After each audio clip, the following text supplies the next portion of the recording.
أعوذ بالله من الشيطان الرجيم. بسم الله الرحمن الرحيم. يا أيها الذين آمنوا اذكروا نعمة الله عليكم إذ جاءتكم جنود فأرسلنا عليهم ريحا وجنودا لم تروها وكان الله بما تعملون بصيرا. صدق اللہ العظیم. عزیز طلباء، آج ہم جماعت دہم کا چوتھا لیسن شروع کر رہے ہیں.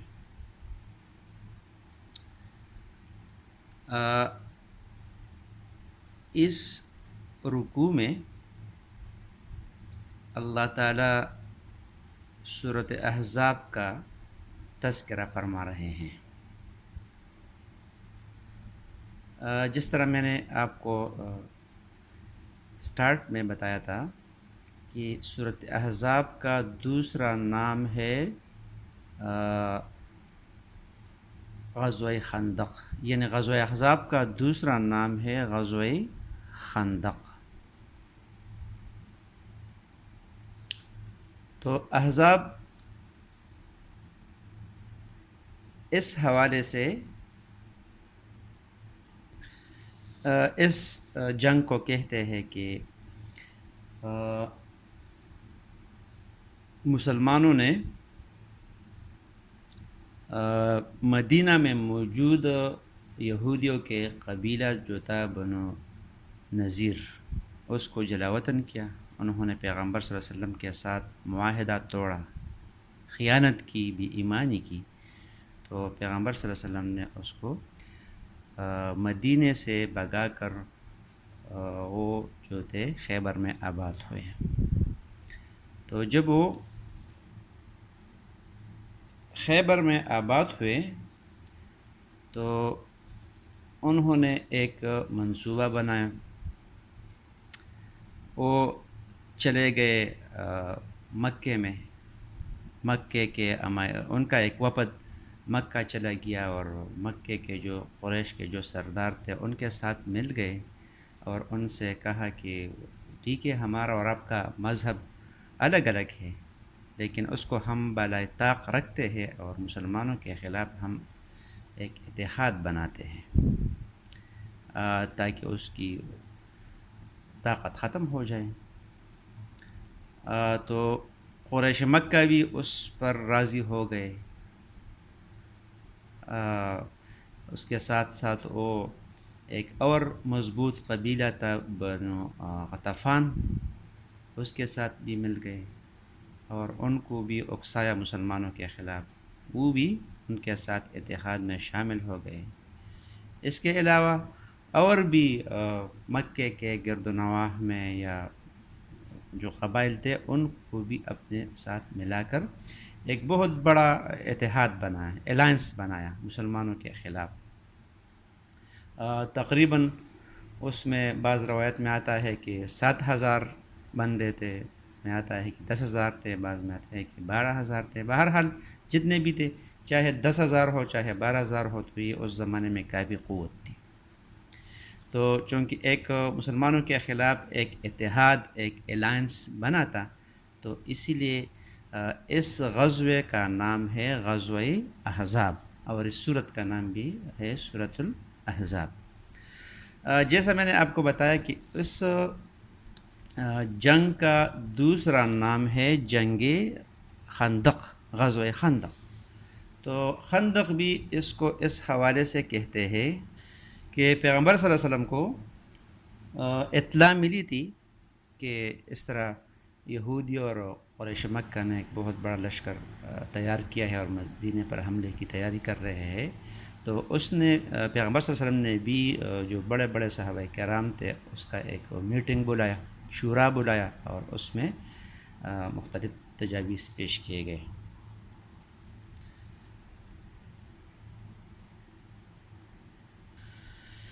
مختلف تجاویز پیش کیے گئے، تو ان میں ایک صحابی موجود ہے جس کا نام ہے سلمان پارسی رضی اللہ تعالیٰ عنہ، جس کا تعلق ایران سے تھا.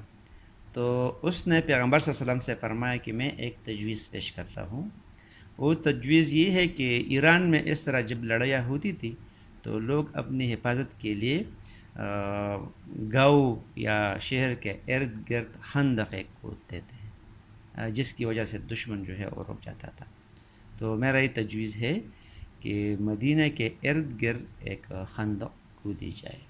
تو پیغمبر صلی اللہ علیہ وسلم اور نے اس پر عمل کیا. اگرچہ بعض صحابہ کرام نے انکار کیا، اس لیے کہ عرب کا دستور یہ تھا کہ وہ دشمن پر چور چھپ کے حملہ نہیں کرتے تھے، وہ دشمن کے سامنے اس کا مقابلہ کرنا چاہتے تھے، اس لیے کہ وہ تو بہت بہادر تھے. اور بہرحال پیغمبر صلی اللہ علیہ وسلم نے اس کے اس تجویز کو قبول کیا اور مدینہ کے ارد گرد خندق کھودنے کا منصوبہ بنایا گیا. تو اس لیے اس کو کہتے ہیں غزوہ خندق بھی اس کو کہتے ہیں. یہ غزوہ جو تھا یہ شوال 5 میں پیش آیا تھا. شوال 5 میں یہ پیش آیا تھا.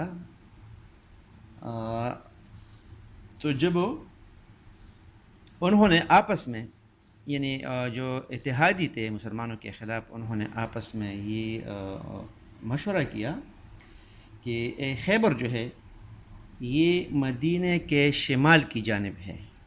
تو انہوں نے مشورہ کیا کفار نے کہ ہم مدینہ پر شمال کی طرف حملہ کریں گے، اور قریش جو تھے مکہ یہ مدینہ کے جنوب میں واقع ہے.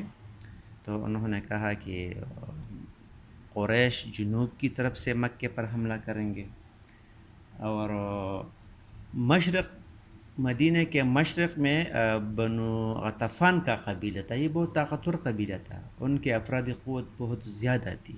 تو ان کے ذمہ یہ کام سونپ دیا گیا کہ آپ مدینہ پر مشرق کی طرف حملہ کریں گے، تو اسی طرح ہم مسلمانوں کا زور دبائیں گے، ان کا طاقت ختم کر دیں گے اور ہماری حکومت ہوگی. ایک الائنس بنایا مسلمانوں پر حملہ کرنے کے لیے. تو نکل آئے، اور پیغمبر صلی اللہ علیہ وسلم نے ادھر خندق پر بھی کام شروع کیا. اور تقریباً ایک پہاڑ ہے کوہ صلا، یعنی اس کے سامنے سے انہوں نے یہ خندق کھودیا. تقریباً 3.5 میل لمبا یہ خندق کھودا گیا. خندق کے کھدائی کے دوران مسلمانوں پر بہت سخت حالات بھی آئے. بھوک کی بھی شدت تھی، پیاس کی بھی شدت تھی، سامان بھی کم تھے. یہاں تک کہ پیغمبر صلی اللہ علیہ وسلم خود اپنے ہاتھ سے کدال پر پتھر جو ہے وہ نکالتے تھے. اور مختلف واقعات آئے، تاریخ کی کتابوں میں اس کا تذکرہ ہے.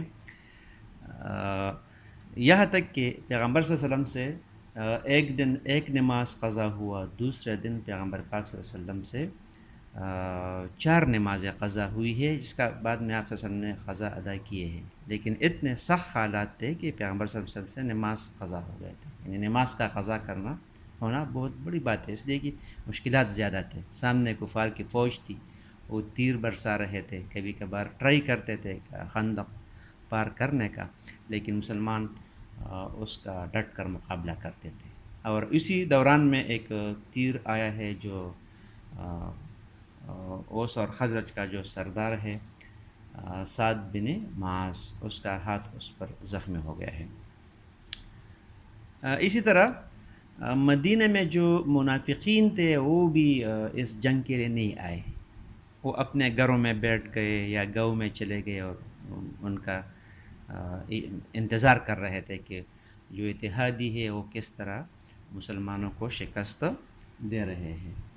اور اسی طرح اس جب لڑائی شروع ہو گئی، اسی دوران میں مدینہ میں موجود ایک قبیلہ تھا یہودیوں کا، بنو قریظہ، انہوں نے بھی اپنا معاہدہ جو میثاق مدینہ میں پیغمبر صلی اللہ علیہ وسلم سے وہ کر چکے تھے کہ اگر مدینہ پر حملہ ہوا ہو تو ہم آپ کے ساتھ مل کر مقابلہ کریں گے بیرون دشمن کا.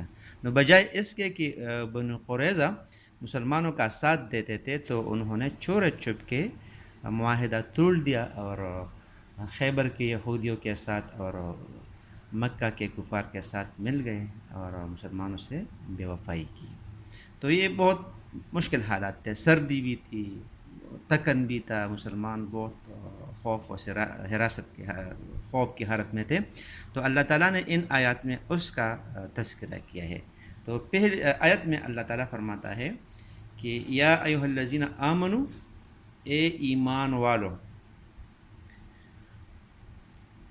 اذکروا یاد کرو، نعمت اللہ علیکم، اس نعمت کو جس کو اللہ تعالیٰ نے آپ پر کیا. مومنو، اللہ کی اس مہربانی کو یاد کرو جو اس نے تم پر کیا. کس وقت کیا؟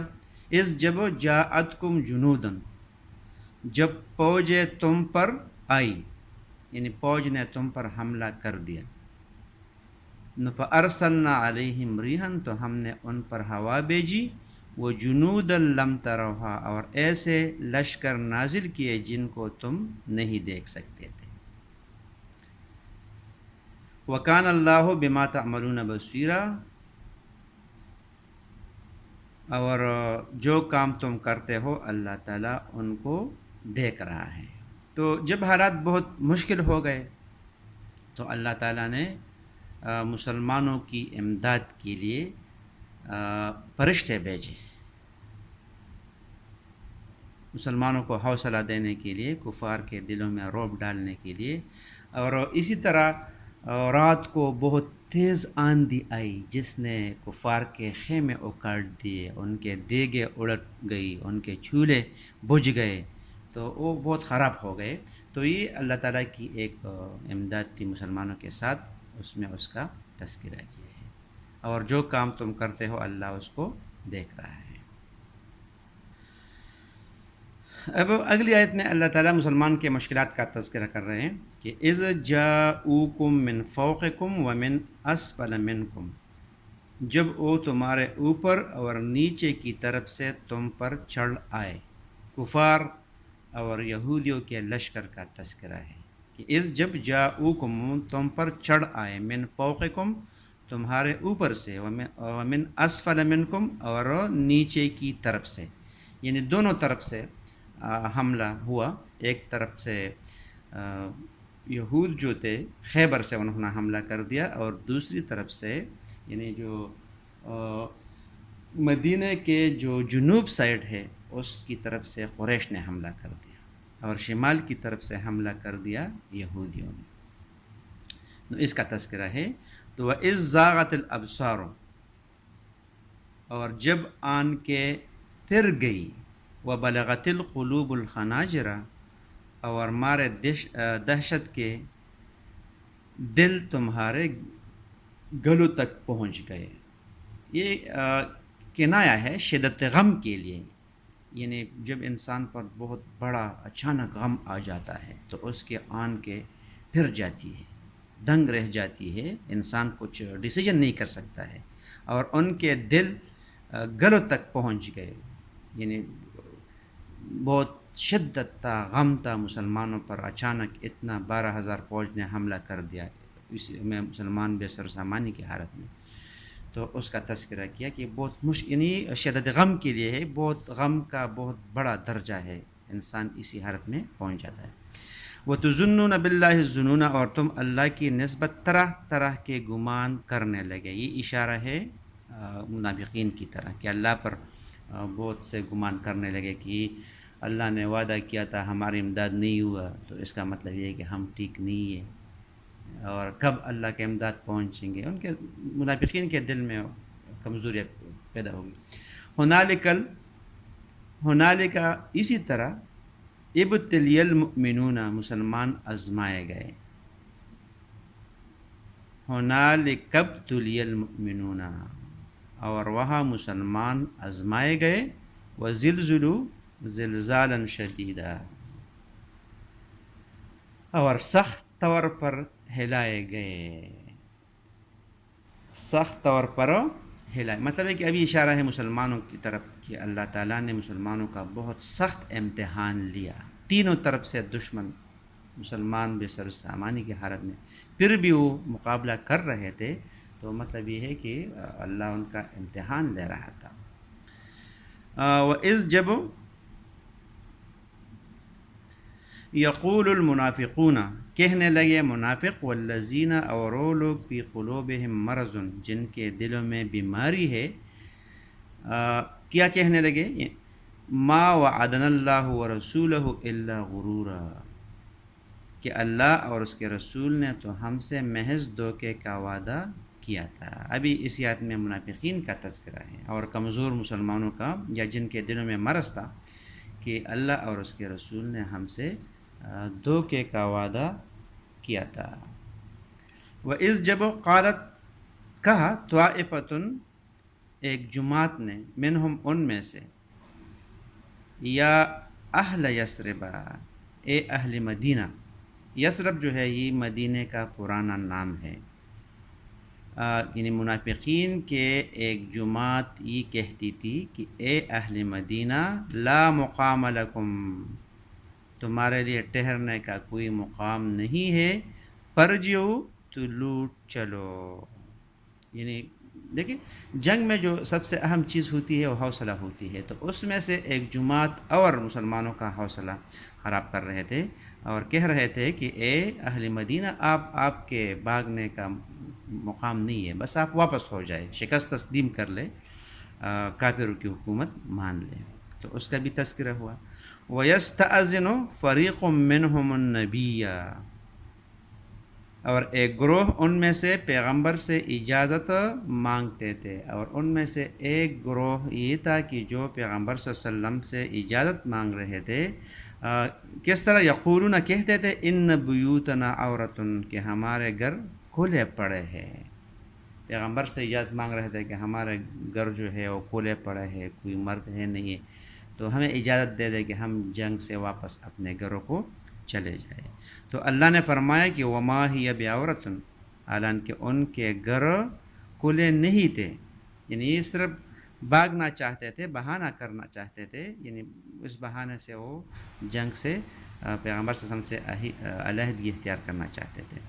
ان یریدون الا فرارا، اللہ نے فرمایا کہ وہ تو صرف بھاگنا چاہتے تھے.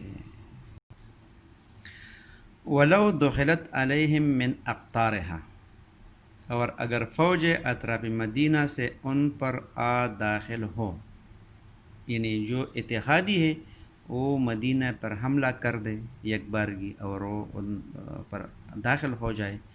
ثم سئلوا الفتنۃ، پھر ان سے خانہ جنگی کے لیے کہا جائے، یعنی اتحادی آ جائے اور ان منافقین سے امداد کے لیے کہا جائے کہ ہمارے ساتھ لڑائی میں شرکت کرے، مسلمانوں کے خلاف ہو، نلآتوہا، تو فوراً کرنے لگے ہیں. اس لیے کہ منافقین کا دل تو کافروں کے ساتھ تھا. مطلب یہ ہے کہ مسلمانوں، پیغمبر صلی اللہ علیہ وسلم تو بہانے کر رہے ہیں کہ ہمارے گھر کھلے پڑے ہیں، غیر محفوظ ہیں، ہمیں چھوڑ دیں. اور خدا نخواستہ کافر آ جائے تو پھر ان کے گھر محفوظ ہوں گے، وہ فوراً آ جائیں گے اور مسلمانوں کے خلاف وہ کفار کا ساتھ دیں گے. تو اس آیت میں اس طرح اشارہ ہے. وما تلبسوا بہا الا یسیرا، اور اس کے لیے بہت ہی کم توقف کریں گے. مطلب یہ پھر کوئک ڈیسیجن کریں گے، اس جنگ میں وہ حصہ لیں گے، لیکن مسلمانوں کے خلاف. ان کے دل مسلمانوں کے خلاف ہے، کافروں کے ساتھ ان کی محبت ہے، تو اس لیے ان کا ساتھ دینا چاہتے ہیں، لیکن مسلمانوں کا ساتھ دینا نہیں چاہتے ہیں. تو اسی میں اشارہ ہے مدینے کے منافقین کی طرف.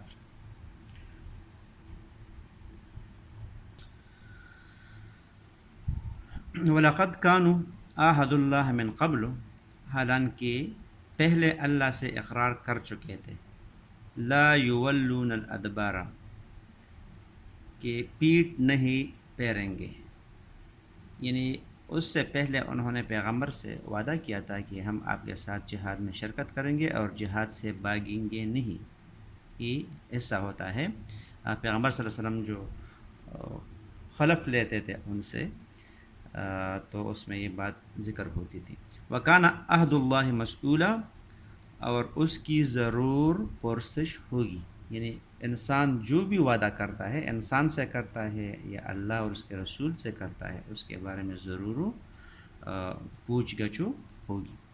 اس کے بعد آیت نمبر 16 میں اللہ فرماتا ہے قُل لَن يَنفَعَكُمُ الْفِرَارُ، تمہیں ہرگز بھاگنا فائدہ نہیں دے گا، ان فررتم من الموت، اگر تم موت سے بھاگنا چاہتے ہو، او القتل، یا قتل ہونے سے۔ بمحاورہ ترجمہ ہوگا، کہہ دو اگر تم مرنے یا مارے جانے سے بھاگتے ہو تو بھاگنا تم کو فائدہ نہیں دے گا۔ وَإِذًا لَا تُمَتَّعُونَ إِلَّا قَلِيلًا،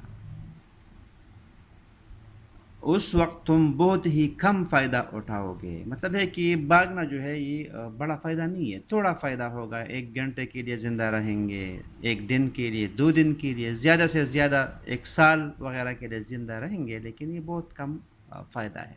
موت آنی ہے، جہاں پر اللہ تعالیٰ نے آپ کا موت لکھا ہوگا وہاں پر آپ کا موت آئے گا۔ اگر موت نہیں لکھا ہے تو آپ شدید لڑائی میں لڑیں گے، دشمن طاقتور ہوں گے، پھر بھی اللہ تعالیٰ آپ کو زندگی دے گا۔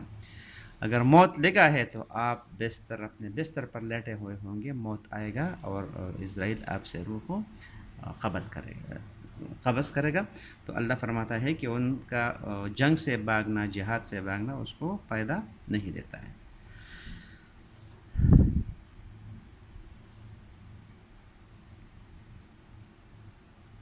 آیت نمبر 17 میں اللہ تعالیٰ فرماتے ہیں کہ قل، کہہ دو ان مسلمان سے، من ذا الذی یعصمکم من اللہ، کہ کون تم کو اللہ تعالیٰ سے بچا سکتا ہے۔ کہہ دو کہ اگر اللہ تمہارے ساتھ برائی کا ارادہ کرے تو کون تم کو ان سے بچا سکتا ہے۔ وہ محاورہ ترجمہ ہو گیا، ان اراد بکم سوء، برائی کا ارادہ اگر اللہ کسی کے ساتھ کرنا چاہے، نقصان پہنچانا چاہے، تو کون ہے جو اس کو اللہ تعالیٰ کے عذاب سے بچائے۔ او اراد بکم رحمہ، یا اگر تم پر مہربانی کرنی چاہے تو کون اس کو ہٹا سکتا ہے۔ یعنی اللہ تعالیٰ کسی پر مہربانی کرنا چاہے تو کوئی نہیں ہے کہ اس مہربانی کو ہٹا سکے، یا اللہ تعالیٰ کسی سے برائی کا ارادہ کر لے، نقصان پہنچانا چاہے تو اس کا نقصان کوئی یعنی اللہ تعالیٰ کے نقصان سے پھر اس بندے کو کوئی نہیں بچا سکتا ہے۔ ولا یجدون لہم من دون اللہ ولی ولا نصیرا، اور یہ لوگ اللہ کے سوا کسی کو نہ اپنا دوست پائیں گے اور نہ مددگار۔ تو عزیز طلباء، آج کے لیے اتنا ہی کافی تھا۔ وما علینا الا البلاغ۔